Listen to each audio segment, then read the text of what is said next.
The first legislative session of 2024 has come to a close, and Governor Landry is calling it a success. But some lawmakers believe getting to the finish line was a roller coaster. Good evening, and thank you for joining us. I'm Devin Bartolotta. Sharice is off tonight. Tonight, lawmakers are reacting to a number of major bills that made it to the governor's desk, bills they say will shape the future of our state. Our Whitney Miller looks at a few new laws and some bills that didn't make it. I'm extremely excited that we have done more than I think any other governor has done in a long time, in a very short period of time. Monday, Governor Landry was in Chalmette remarking on what he calls a success of a legislative session. We said that we were going to prioritize educational reform and that the money was going to follow the child, and we did that as well. There were some major bills passed into law that will impact the city of New Orleans and bring some major changes to the Sewerage and Water Board. Things like taking away estimated billing, setting up a new arbitration process for resolving contested bills, and making drainage the sole responsibility of the SWB. Before the new law, the city controlled catch basins and smaller pipes.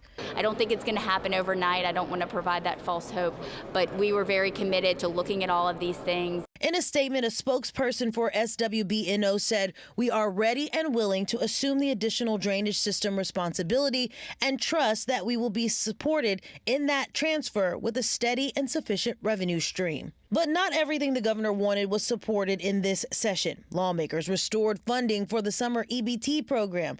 Qualified families will receive $120 per child in a single payment to purchase groceries beginning this month.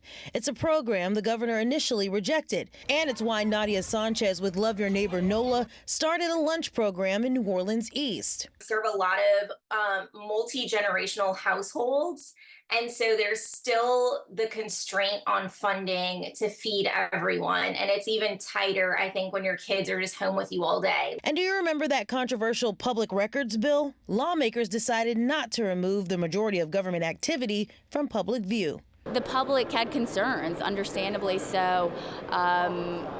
Public records laws are important, and we want to retain that ability for the public, the media, to be able to access those records. And finally, at least for now, legislators have decided against a constitutional convention at the state capitol. Whitney Miller, WWL, Louisiana. Local lawmakers were also seeking an exception to the state's new permitless carry bill in the French Quarter. Instead, the legislature agreed to apply current rules for those who carry with a permit to the new permitless carry. That includes notifying police officers if you have a gun and prohibiting a person from carrying while under the influence of drugs or alcohol. Permitless carry laws go into effect July 4th.